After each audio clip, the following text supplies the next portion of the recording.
يوم عام 19 تاريخ يحكيكم، قاومنا الاستعمار دفعنا عليكم، نهضة عاصمية قبلنا بغينا، شنعار اللي برقي بشهد بينا، شنعار اللي برقي بشهد بينا. اسماء كثيرة، ماذا ستذكر وماذا ستقول عن الترجي؟ تأسس عام 1919 وكان شوكة في حلق المستعمر. الترجي لمن لا يعرف الترجي كان قلعة ضد الاستعمار، الترجي الرياضي التونسي. لذلك نقول بأن الترجي أكثر من نادي لكرة القدم. في الميدان الرياضي في الاستوار نتاع الفوتبول سورتو، هذا بول ديتشي معناها معروف في العالم الكل، عمل كتاب هو مره اخرى اسمه لو فوتبول الى افريك مع واحد اسمه دافيد كومباندو، وزاد تكلم الموضوع هذا نتاع ليسبيرونس، يقول en Tunisie l'espérance sportive est fondée le 15 décembre 1919 dans un quartier populaire de Tunis et premier club musulman du proctorat est devenu entre les deux guerres le porte-drapeau du nationalisme. معناها هذا فرنساوي خطير، اسبيرونس خطير كل شيء، معناها ياكد كون معناها يبرهن كون الاسبيرونس معناها عندها قصد في النضال الحركه النضاليه في تونس. En 1917, un affrontement au stade de Tunis entre juifs et musulmans dégénère en émeute urbaine. Les autorités coloniales françaises soumettent la reprise des matchs à la création d'une équipe mixte réunissant les deux communautés. 3 jeunes Tunisiens de 18 ans, menés par Mohamed Zouaoui, s'y opposent. Alors ces jeunes-là, justement, s'étaient retrouvés dans un café pour discuter de la création de ce club-là. Ils ne savaient pas du tout comment procéder. Et ils n'avaient pas envie d'appeler l'Espérance comme la plupart des clubs du monde. Football club, Racing club, athlétique, etc. Ils avaient envie de choisir un nom générique qui soit puissant et qui soit beau. Et ils ont eu la chance justement de se retrouver dans le café de l'Espérance, aux portes de la Médina. Et l'un d'entre eux s'est exclamé, il s'est dit mais pourquoi ne pas choisir le nom d'Espérance? C'est une notion qui est magnifique, qui est superbe et qui exprime parfaitement nos besoins. Il y a eu cette nécessité d'avoir un club purement musulman qui s'est manifesté et c'est de là qu'est née l'Espérance.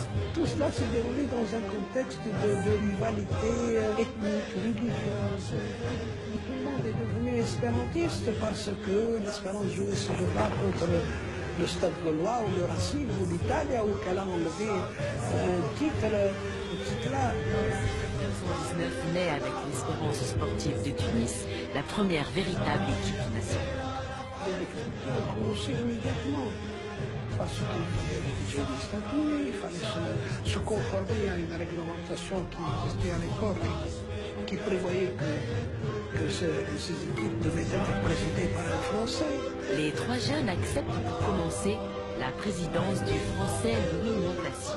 Mais 6 mois après l'agrément, ils s'en débarrassent au profit de l'avocat tunisien Mohamed Malki, puis du docteur Zouiten. Ainsi, au sein des clubs et associations sportives autorisées par les colons, les leaders indépendantistes trouvent un abri politique et un public conquis. Le ballon rond se retourne contre l'occupant.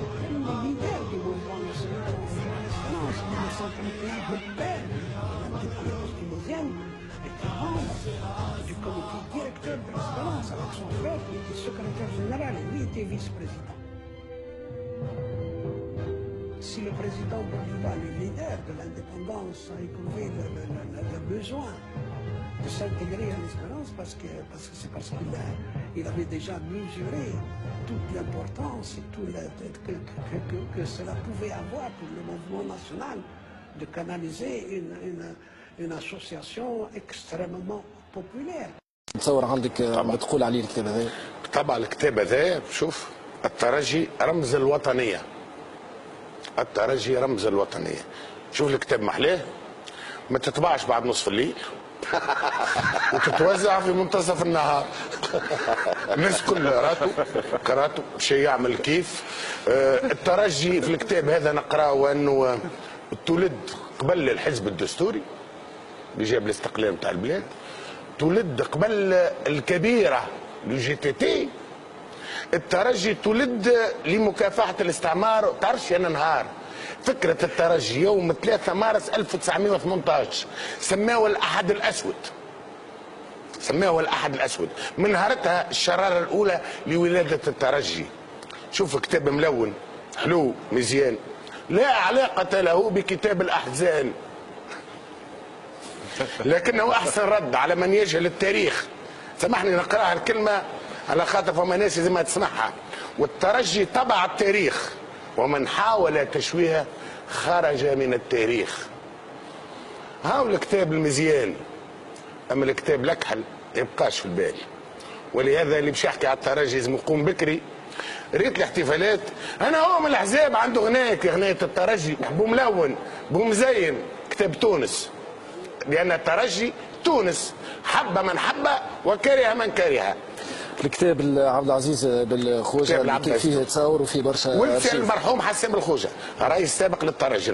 خالد كل الاجيال السابقه من محمد السواب اللي اسس النادي في مقهى اسمه الاسبيرانس في شارع باب بحر، وكان يعمل في نادي وفي جمعيه من اجل مقاومه الاستعمار، من اجل مقاومه الاستعمار، من اجل مقاومه الاستعمار، من اجل صغير بركه مش نسالوا بركه. الخونه فرحت كي تحل روس تلقى الاسبيرونس سبورتيف دو تونس. بالله اعطيني الديفينيسيون نتاعها واعطيني شي يقولوها في لاروس.